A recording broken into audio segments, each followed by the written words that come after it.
Have you ever opened a spreadsheet and just thought, what a mess? When it's just overflowing with repeated info and weird connections, it's pure chaos. Well, in the world of data, there's a really elegant way to bring order to that chaos. It's called database normalization. And today, we're going to break it all down. Okay, let's dive right in. Take a look at this.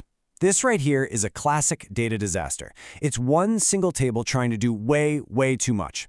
We've got course info, lecturer details, departments, and textbooks all just jammed in together. What problems can you spot right off the bat? I mean, just look at how many times Jeremy Brown and computer science are repeated. This isn't just sloppy, it's a minefield of potential errors just waiting to happen. And that brings us to our first huge problem, something called an insertion anomaly. So imagine the university hires a brilliant new professor.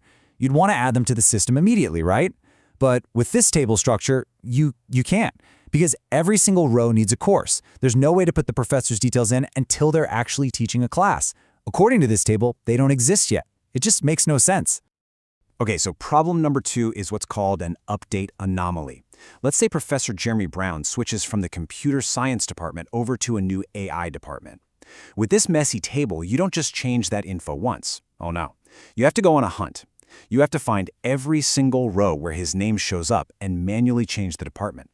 And if you miss just one, your data is now broken. It's totally inconsistent and it's basically lying to you.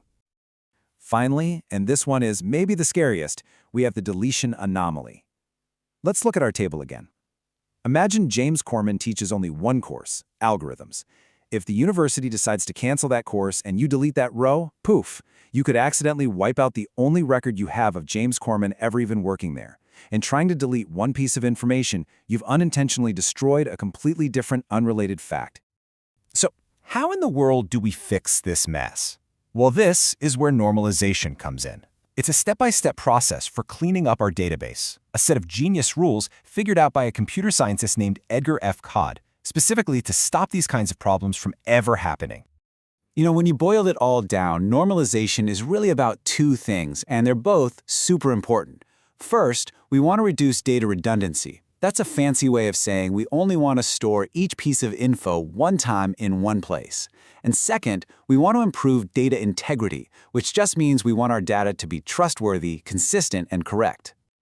All right, let's get into the rules. The whole journey starts with what we call the first normal form, or 1NF for short. This is the absolute foundation for everything else, and it's all about making sure our data is atomic. So what does atomic even mean? It's actually really simple. It just means that every single cell in your table should hold one and only one piece of information. No lists, no comma-separated values, and definitely no stuffing entire tables inside of other tables. Each value should be as small and simple as it can be. Now this slide shows the transformation perfectly. On the left, in the before picture, we're breaking the rule. That transactions column has a whole list of data buried inside it.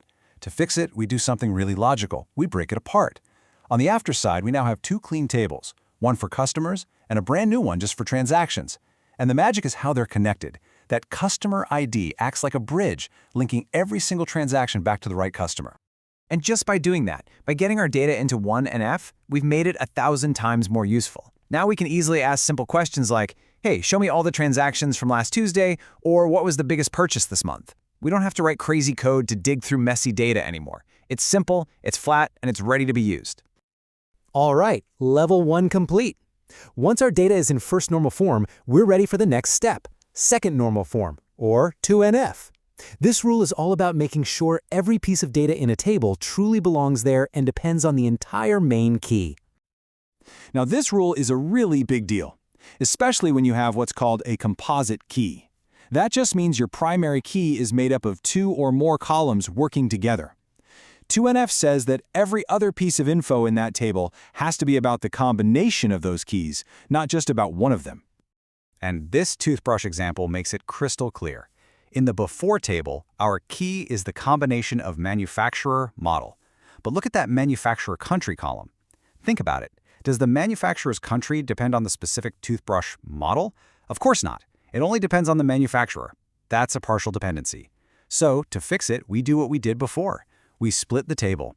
We make a new manufacturer table where the country is stored just once. No more repetition. And that's the key, right? By moving to 2NF, We've gotten rid of even more pointless repetition.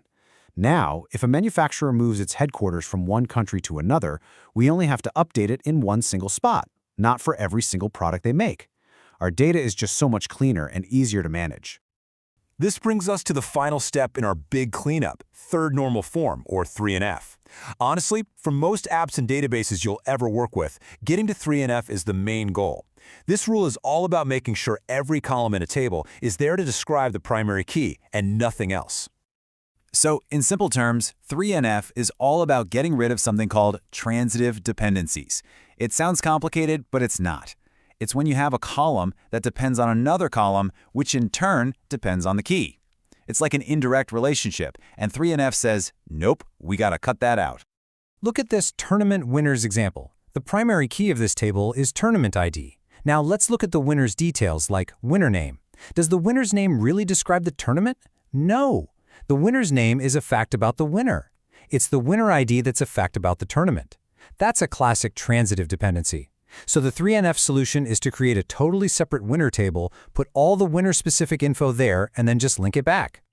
You know, there's a fantastic, super simple way to remember all this. A little phrase from a guy named William Kint. It says that every field should depend on the key, that's 1NF, the whole key, that gets us to 2NF, and nothing but the key, and that is 3NF. It's just a perfect little summary of this whole process.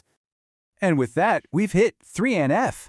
We've now created a database structure that is just incredibly solid. Each table is its own little world, representing one single logical idea: a tournament, a winner, a manufacturer. This clean separation makes the whole system more logical, and more importantly, it prevents those weird errors, like a winner somehow having two different birthdays in your system. Okay, so we've gone through all these rules, 1NF, 2NF, 3NF. We've split all these tables. So what? Why does all this organization actually matter in the real world? Well, the payoff is huge. First, we use a lot less storage space because we've gotten rid of all that repeated data. Second, our information is way more trustworthy. The integrity is solid. We've totally eliminated those dangerous insertion, update, and deletion problems we saw at the start. And maybe the biggest win of all, we've built a flexible foundation that's easy to add to in the future without having to tear the whole thing down and start from scratch. When you think about it, database normalization is kind of the hidden hero behind almost every app you use. Every single time your banking app saves a transaction correctly or your game saves your progress without a glitch, you're seeing these principles at work. It's the art of creating clean, logical systems out of what could be total chaos. Which kind of makes you wonder, right? What other chaos in your life could use a little normalization?